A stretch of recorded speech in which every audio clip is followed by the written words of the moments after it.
This week on Impact, of course, we have a lot of good matches. Akira going against Rosemary. Ethan Page, all ego, steps in there against Rob Van Dam. Ty Valkyrie puts the Knockouts title on the line against Madison Rayne. LAX against the team of Moose and Josh Alexander. Ace Austin against Petey Williams, and more. Before we get to our special guest, just a heads up for the Slammiversary, quick Slammiversary update.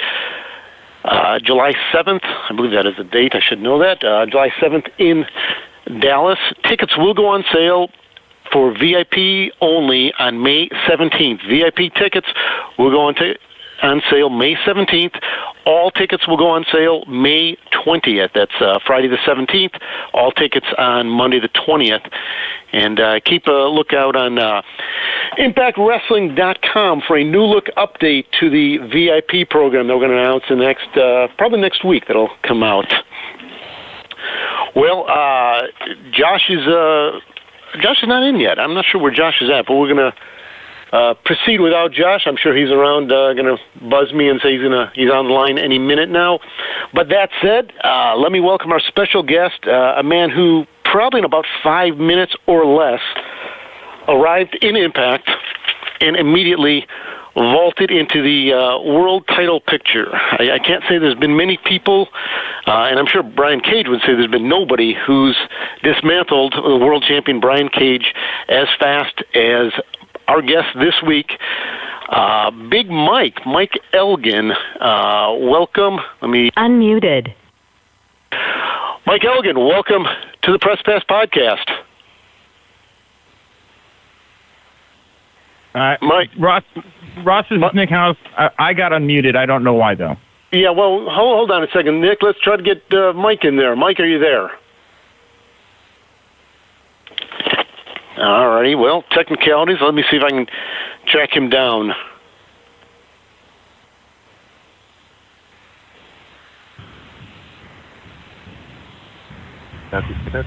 Mike, are you there?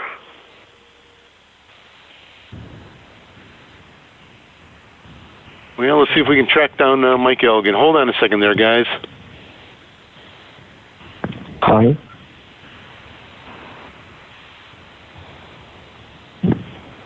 Mike Elgin, are you there? Oh, the wonders of technology.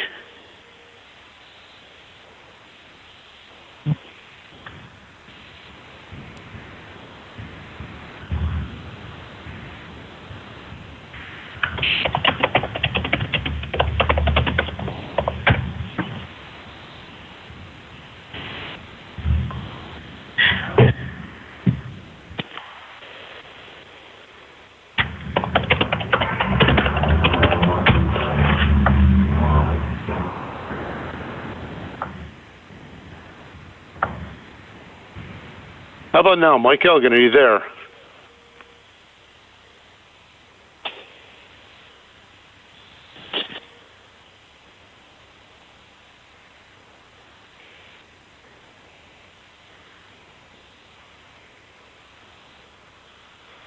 All right, well, I have it. He's going to be back in about 60 seconds. He's going to call right back in and get on this line here. I apologize to all the media and people who are listening on both YouTube and Facebook.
righty. Well, we do have Mike. He's going to be. I just figured out. We have a little. It'll be about 30 more seconds, and I will get him. I know where he's at. We just have to open up his line.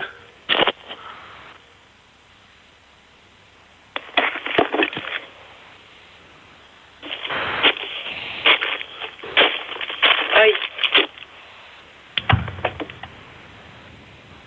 Yo. Stephanie, hold tight. We're getting Mike Elgin in. Thank you, Russ.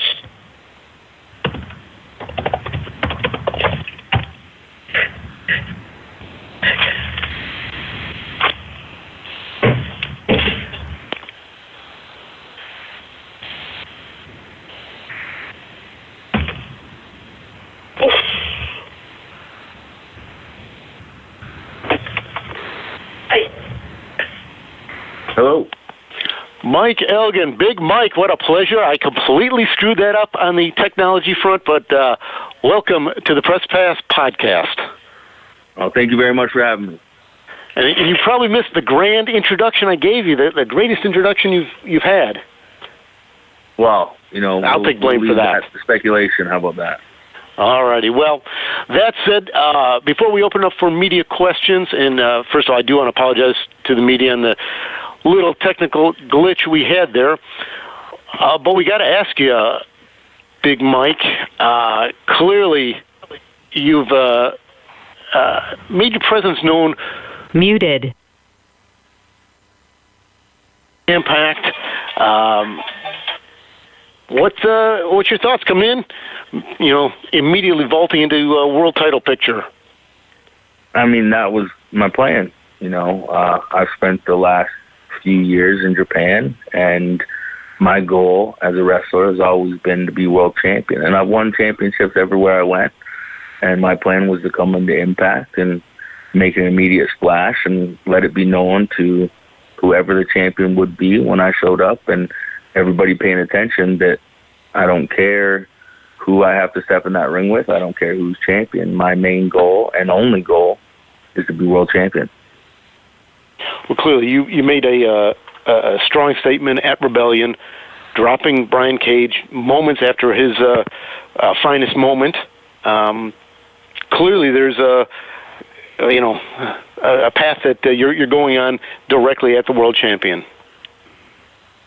Yeah, and as I said, I want to be world champion. So, I mean, unfortunately for Brian, he's the champion, and now he's in my sights. All right, well, bring us up to speed on Mike Elgin. Who is Mike Elgin? Talk about your career up to this point. Well, I started training to wrestle at the age of 14. I had my first match when I was 16. It took a lot of years to kind of get the momentum that I wanted and needed.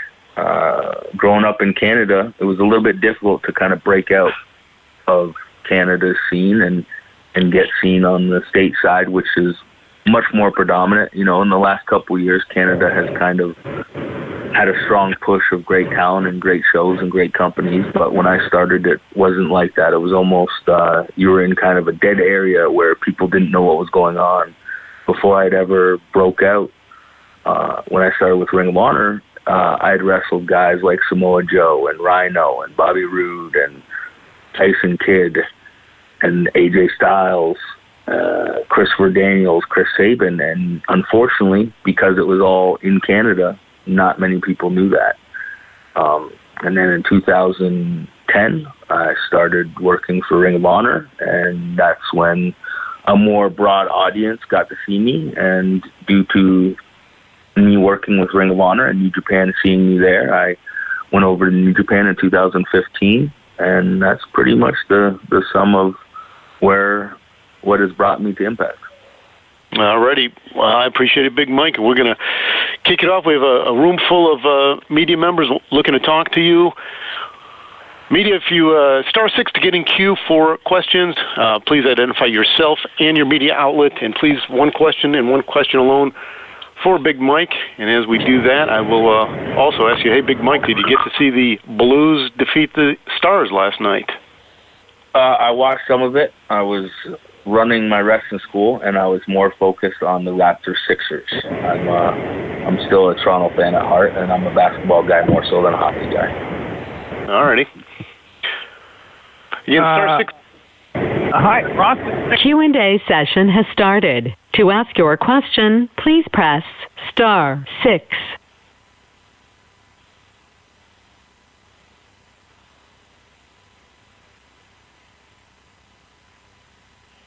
Did I lose you? Nope, we're going to just bring in some media questions here for you, Mike. Absolutely.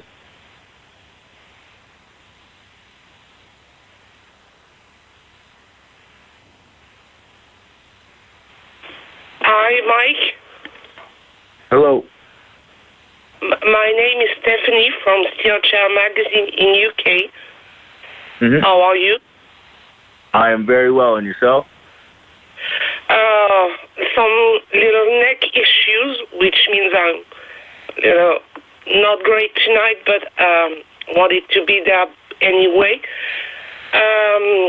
You just stated that the World Championship was your goal, but who are the wrestlers from the roster that you are looking forward to wrestling on Impact? Thank you. Yeah, I think that Impact has a tremendous roster.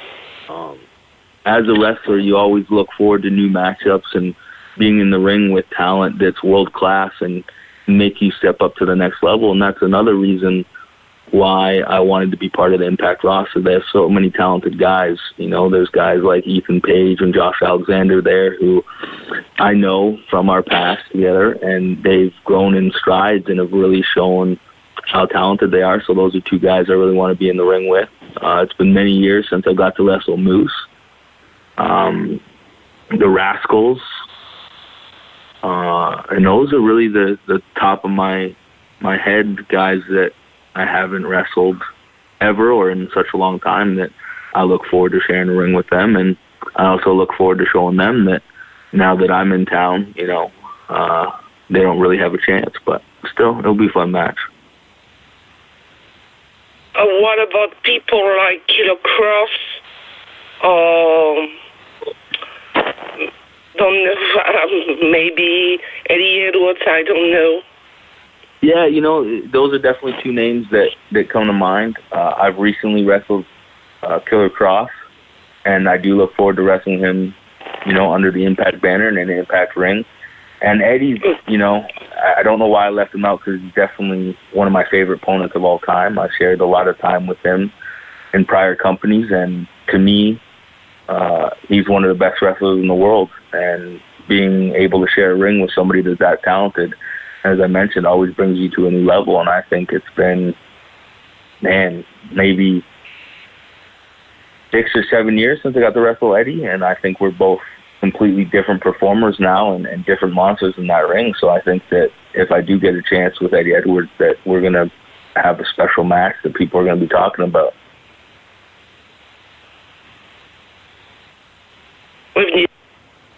Whoops, sorry about that, Stephanie. I cut you off, but I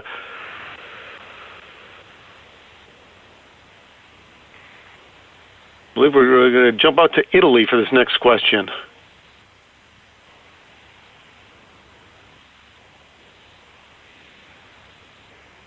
Well, maybe not. Italy is a little silent.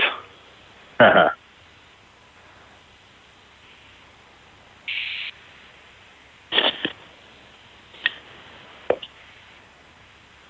Hey, Big Mike, it's Chris from the Turnbuckle Topics podcast. How's it going? I was just wondering, it's going great, man. How are you doing today? Sorry about that. No, that's all right. I can't complain yet, other than the cars in the shop, but got to count your blessings as you can, Oh, yeah. I hear you there. So with title challengers such as Johnny Impact, Pentagon, Killer Cross, and a few others, who worries you the most as far as challengers when you reach the top of that mountain? I feel like you're asking that question and you're not realizing who you're asking it to, because there's not a man in Impact or in the world that is going to worry me, but when I become champion, not if, when, I'll take on everybody on the roster and anybody in the world that feels that they can beat me for the Impact Championship. So the easy answer is nobody worries me. I love your answer, and I love your confidence, sir. Well, thank you.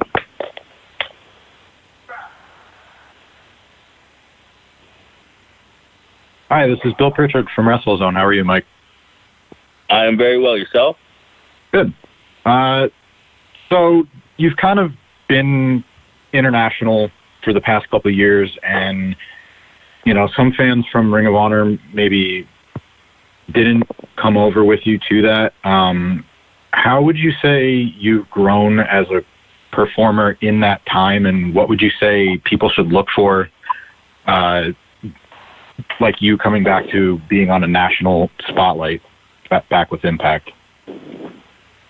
It's hard to pinpoint where the strongest growth has come from, because I feel that the time in Japan has made me a much better performer on all aspects. I've wrestled so many different people with so many different styles, and it made me evolve as a wrestler in the ring. And I would say that I'm a completely different animal than I was when I competed for Ring of Honor. But like I said, it's kind of hard to pinpoint certain things. I feel that I definitely gained more confidence in myself. I've worked on a lot of aspects outside of wrestling that help wrestling, whether that be my conditioning, my weight training, my strength, agility, all that I've been trying to become a complete package while I spent time in Japan. And because I felt that I had done a good job at preparing myself to be back on that national level, and what better place to be in that national level than Impact. So I think that I've changed completely from who I was with Ring of Honor, and I look forward to showing the world that in the months to come with Impact. Thank you. You're welcome.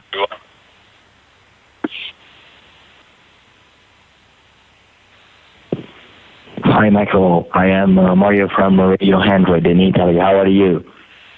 I'm very well. Yourself? Oh, yeah, I'm good. I want to ask you a personal question. How is the life out the ring? When you wrestle at a high level that I've been very fortunate enough to wrestle at for the last few years, life tends to 90% of the time revolve around that, whether that be studying wrestling, whether that be working on your body in the gym, whether that be working on your conditioning, going for runs, whatever it may be. A lot of life outside of wrestling also entails what's preparing me to perform at a high level. And, outside of that, I like to just be home with my family, because they're the most important thing to me. And why I wanted to be back on a national level, why I wanted to be with Impact, and why I want to be world champion is so that my son can see that. Well, good. Thank you. You're welcome. Big Mike will follow that up with another away from the ring question. This one comes from Stevie G via YouTube. He'd like to know, other than yourself, who would be your first pick in a softball game involving the Impact roster?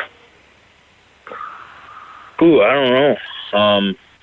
I haven't played softball with too many of the Impact roster, but I might have to go with my fellow Canadian Josh Alexander.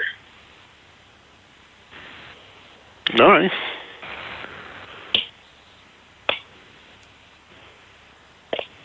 Hello, this is Carlos from Indie Pro Wrestling, IndiePW.com. How are you doing today? I'm doing very well. How about yourself? Pretty good. So I know that you were in New Japan, and then you were potentially going to WWE. Now that you're here with Impact, do you think other people are going to follow in your footsteps of taking the chance and opportunity to bet on themselves and come over to Impact? Do you feel like you're going to start that trend? I don't know if it would be me that started that trend. I would hope so, that I could have a little bit of credit with that, with all the options that are out there in the wrestling world. But I think the biggest selling point is just what Impact's been doing. You know, I'm a wrestling fan, so I try to pay attention to everything. And I think that 2019, you know, starting with Homecoming and then the TV product that they have put forward was a huge factor in me making a decision to come to Impact. You know, they have some of the greatest wrestlers in the world. They have a great TV product. It stays true to what pro wrestling should be, I feel. And that was just something I admired, was that the focus was pro wrestling. You know, the focus was absolutely. What's important, the tag team championships, the X Division championship, you know, the Knockouts championship, the World Championship. These were all the focal point of why people were competing in Impact Ring. And to me, that speaks volumes, because at the end of the day, whatever people want to call professional wrestling, we're athletes. And I dare anybody to walk in my shoes and put in the hours in the gym and wrestle for 20, 25 minutes, 3-4 times a week, and feel that they can wake up Monday morning and still get back to life and still work out. You know, not a lot of athletes can do that. And that's why pro wrestling is so beautiful, because we don't have an off season. You know, we don't have time to rest. We don't lose in the playoffs and go play golf. We wrestle. And Impact, to me, has one of, if not the strongest roster in the world. So I think if anybody out there is paying attention and really wants to fall in love with what pro wrestling is supposed to be, Impact is the place to be. So I believe that you're going to see an influx of people, whether they come to Impact or at least the desire is there to come to Impact. Awesome. I'm glad you're part of the roster. Thank you so much. I'm really happy to be part of it myself. Thank you. Hi, Mike. It's Lee Med from Alive Radio in Scotland. Thanks for taking the time. Oh, no problem. I noticed this past week on Impact, you're in the ring, you listed some of the great Canadian athletes that there have been throughout the course of time, and you've already mentioned on this conference call some of the great Canadian athletes that we have in Impact Wrestling. What do you think it is that makes Canada produce such a great sportsman, especially in the world of wrestling, yourself included? You know, all I can say is that from growing up, I feel that, especially in wrestling, I'm going to mainly focus on wrestling, like you said at the end there. When I was brought into wrestling, it was almost like a black hole. You know, whatever you did there, no matter how great it was, no matter who you wrestled, the world didn't see it. So you had to work that much harder to get an opportunity in the United States or Japan or overseas somewhere to be seen, that you had to focus harder and really be more determined than anybody else out there, because it was hard to break out of Canada and it was hard to be seen in Canada. So I think that just the drive and the determination there is so strong that it produces great performers. You know, they have to work so hard and so diligently to get seen on a national level that they work harder than people. You know, moving to the States, I see it. You know, I run a wrestling school and my students get so many opportunities just because they're in the States. Or I get an opportunity and they hop in a car with me and then they can be seen as well. And it's just a little bit easier than it was when I was growing up in Canada. So I really think that due to not enough people realizing how strong the scene is in Canada and not having the world's eyes on the Canadian scene, makes people work that much harder to get seen and get known, and it produces some great wrestlers, like I mentioned, and you had said, you know, the Josh Alexanders and Ethan Pages. I mean, I've known them since 2006, and to think that now they're finding their stride when they were ready many, many years ago is insane, but I'm glad that they are, and the world's going to see that not only just Canadian wrestlers, but those two performers as a whole are truly special. Who do you think we should be keeping an eye out for over the next 18 to 24 months? Who do you think is going to be the next breakout star in Canadian wrestling, if we were to keep an eye on that area? If you're paying attention to Canada, I would say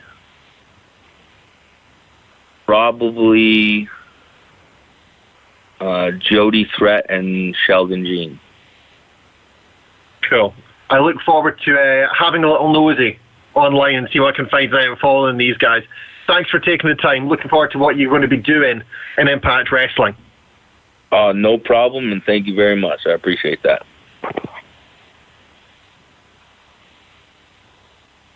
Hi, Michael. This is Nick Hausman with Wrestling Inc. Thanks so much for taking the time to chat today. Oh, no problem whatsoever. Yeah, so, like another reporter hinted at earlier, it did sound like you were in talks elsewhere outside of Impact before finally coming in. I was just wondering, who were the people that approached you about coming to Impact, and what were some of the things you were told about, what you can expect from the promotion that really appealed to you? It was more so of just me wanting to be there, and I kind of freed up my obligations because I just spent so much time in Japan, and there was an offer there that I decided wasn't right for me. And because I decided that, even though I know it was said otherwise in some media outlets, but I just felt that it was time to move on and focus on my son.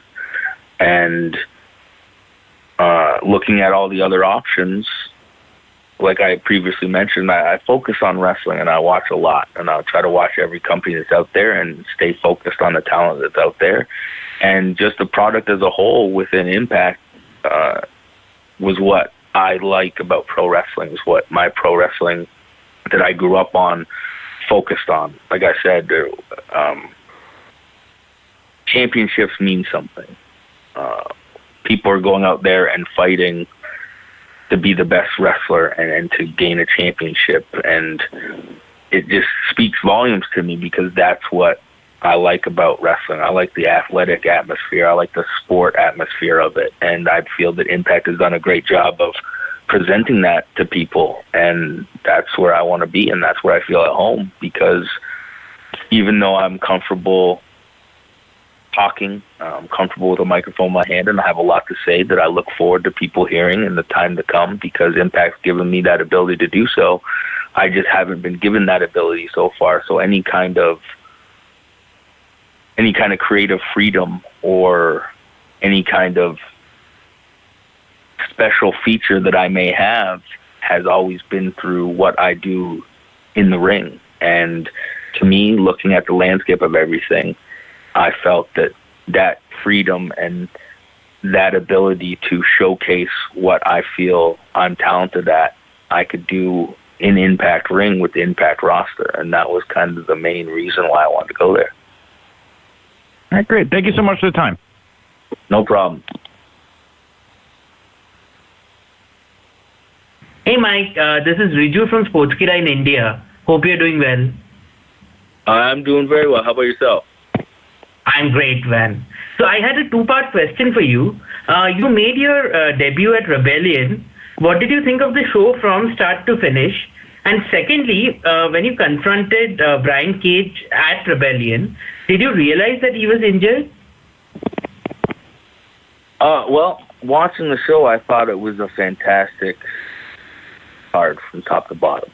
I've mentioned quite a few times now that I try to stay up to date on all wrestling because, one, I am a wrestler, and two, I am a fan. And I feel that consistently Impact's pay-per-views have been top-notch and the best pay-per-views going, and I think Rebellion was in that same vein. I don't know when Brian Cage was hurt. All I can tell you is that when I walked out and powerbombed him, and the crowd counted 1, 2, 3 when I had his shoulders to the mat, which, he could call myself the uncrowned champion. That's when he was sent to the hospital. He was standing tall with a championship in his hands when I walked out. So it's hard to say when he got hurt. But if you're asking me, I'll tell you it's when I gave him the power bomb and the crowd chanted 1, 2, 3 because I had his shoulders to the mat. Thank you for your time and best of luck for your run. Thank you.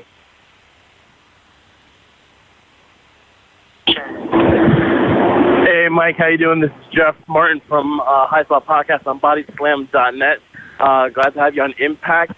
So my question to you would be is if you're somebody that's first trying to get to know Mike Elgin, what do you want to portray as your character on Impact if somebody's watching you for the very first time? My character is who I am. I am in your face when there's something that I want, like a world championship.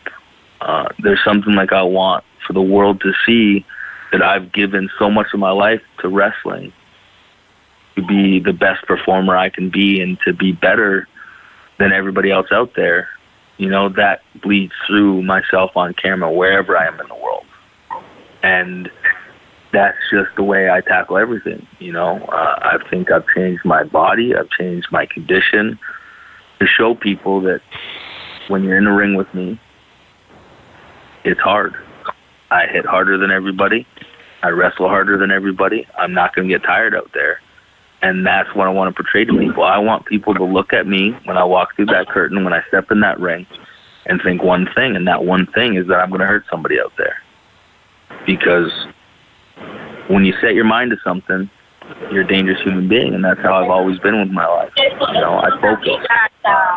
I focus, and I give my all to everything I got, and it's going to be no different with wrestling. So I think that the Michael Elgin you see when he wrestles is the Michael Elgin that I've always been, and I'm going to continue to be. Thanks, Mike. No problem. Big Mike, we'll switch to a question from Michael David Hole. He wants to know, could you talk about your training routine? Yeah, I've recently, I shouldn't say too recently, about a year and a half ago, I changed from a high-calorie intake with high carbs and powerlifting mixed with a little bit of bodybuilding to more focused on a bodybuilding regimen with a keto diet. And I think it's really transformed my body, and I found a good place to be with my diet and my training that's really helped me kind of wrestle at a higher level and be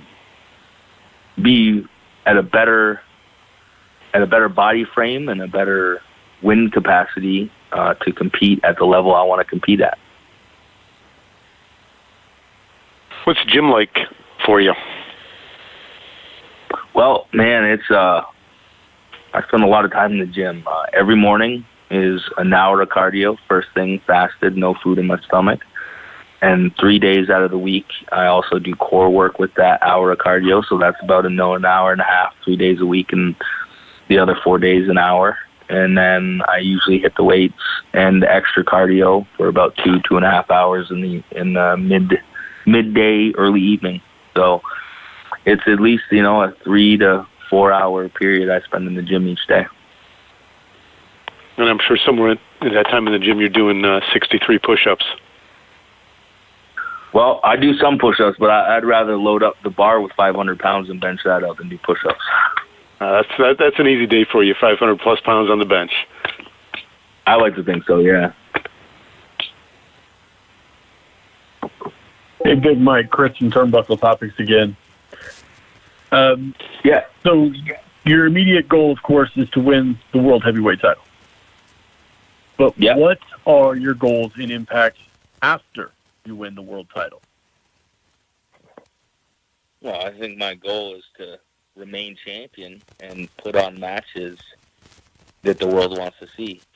As I said many times, I've worked over half my life at this, and I think I've always taken it serious, but in the last couple of years I've taken it more serious than ever, and that's with how I wrestle, that's with how I take care of my body and try to get in the best shape possible to perform at a level that nobody else can perform at. And that's a hard place to be, because in the world of wrestling there's so many great talents out there, and my focus is to put the eyes on what I do with Impact. As silly as it sounds, and not from a full ego standpoint, but again, from a little bit of an ego standpoint.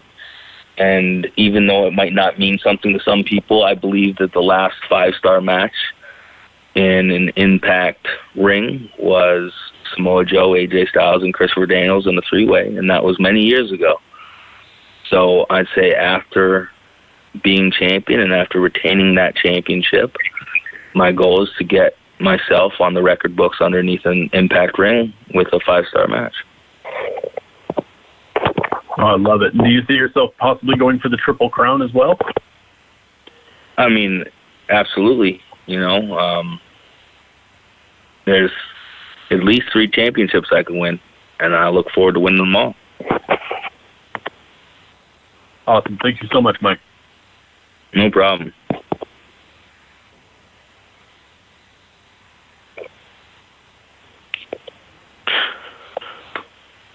Big Mike, we'll go to a question that came in from Jamie Weisner. Would like to know what motivated you to become a pro wrestler, and would you talk about your first ever match, your debut at age 16? Yeah, so I was the youngest in my family. I'm an only child, but I had older cousins, and they got out of the wrestling fandom. And because they were getting out of the wrestling fandom and I was the youngest kid in the family, I got all their hand-me-down action figures and videotapes. And I mean, like, the first picture of me at Christmas is opening Jimmy Hart LJN wrestling figure. So I can't remember a time in my life that I wasn't a wrestling fan. And, it's cute when you go to school in kindergarten and the teachers are asking everybody what they want to be, and people say princesses and hockey players and all this stuff. And I remember that day like it was yesterday. I said I wanted to be a pro wrestler. And I think the motivation came from, it was such a wild dream, and nobody that I knew had ever known a pro wrestler before. So it seemed like it was something that was just inaccessible, that I couldn't do. And I think that pushed me more and more to do so, because nobody really thought I could do it. And then I started training at 14 at a terrible school, found a decent school when I was 16, and we were having matches in the school, and some wrestlers reacted to the match in a positive way, and I heard them talking about taking a road trip to Detroit, and I asked if I could tag along, and I didn't know that I would be wrestling, because in Ontario at the time you had to be 18 and I was only 16, so I took the trip to Detroit. And the promoter said, well, there's 4 of you, why don't you guys just do a 4-way match? So my first match was a 4-way against a wrestler named Hornet, who now referees for NXT, a wrestler named Anton Arakis, who no longer wrestles, and a wrestler by the name of Ashley Six, who has been my closest friend since I joined that training school. Did you win the match? I did not. But it took 3 people to beat me, so I think that I kind of won, if you are going to look at it that way. Well, there's always the moral victory category. There you go. Hello, Michael. This is Mios from WrestlingInfos.de from Germany. I have a question. You've been to New Japan Wrestling for quite some time, and I would like to know how much differs the way of work in Japan than in America or in Canada, or is there a different work ethic, or would you say it is pretty similar at the moment? I think at the moment, the work ethic is very similar. And what I mean by that is I think it took some time, because there was a time within North America where fans and some wrestlers didn't treat it as a sport. And Japan had always treated it as a sport, and that was what it appealed to me. I mean, I remember Canada was a WWF territory, and that was our TV products, our house shows, everything was all WWF. You didn't see anything else. And then finally my friend down the street got a satellite dish, and he ordered WCW, and within that WCW show I got to witness Hashimoto, Hase, Dr. Death Steve Williams, and Terry Gordy, and to me they just looked, what they were doing was so much different than what I'd ever seen before. It looked real. It looked like, they were trying to hurt people, and it looked like it was a real athletic contest, and it drawn me to that. And then soon after that, I was saving up allowances to give my mom the money so she could give me a check so I could order tapes from Japan. because it was just presented as a sport in a time, 93, 94, where we had cartoon characters within North America and weird situations that wrestlers were getting put into. And I think over the last few years, there's always a pocket of wrestling promotions and wrestlers who took it as a sport, but then there was also pockets that didn't take it as serious as that. And I think in the last couple of years that's changed, but due to that focus of it being a sport and focusing on who's the best wrestler and what matters to people within the company and people watching the company is what happens within the ring is something that was so appealing to Impact for me, So I really think that the landscape has changed and everybody is kind of focusing on it as a sport now. And I think that Impact's doing an amazing job at that. And that's what's drawn me here. All right. Thank you very much. So I'm looking very much forward to your championship match and hope to see you for a long time. Well, thank you very much. I plan on being here for a long time. Great to hear. Big Mike, we got a question via YouTube from Yankees fan 512. Kind of putting you on the spot here, even though you've only been around for a short time. Who's your favorite backstage personality at Impact?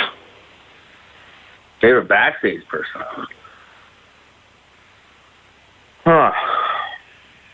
I don't think I could make a proper selection because it's been such a short time. So I really hate to not answer a question, but I don't think I can give a proper answer quite yet. Alrighty.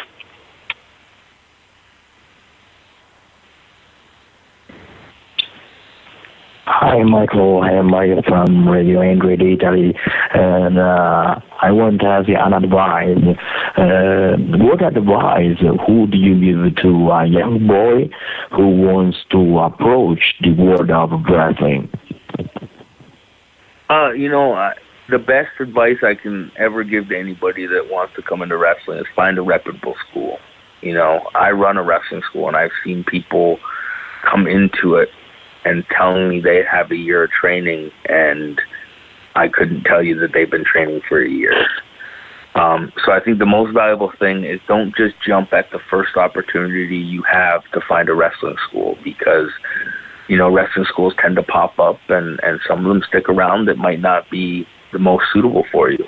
So I would say do your homework and really see who the trainers are, see what the students have done, and then make your decision. Don't be in a rush. Find the proper school for you and find the school that's most acceptable to, find the school that's going to give you the proper tools if you want to take this serious. Oh, good. Thanks.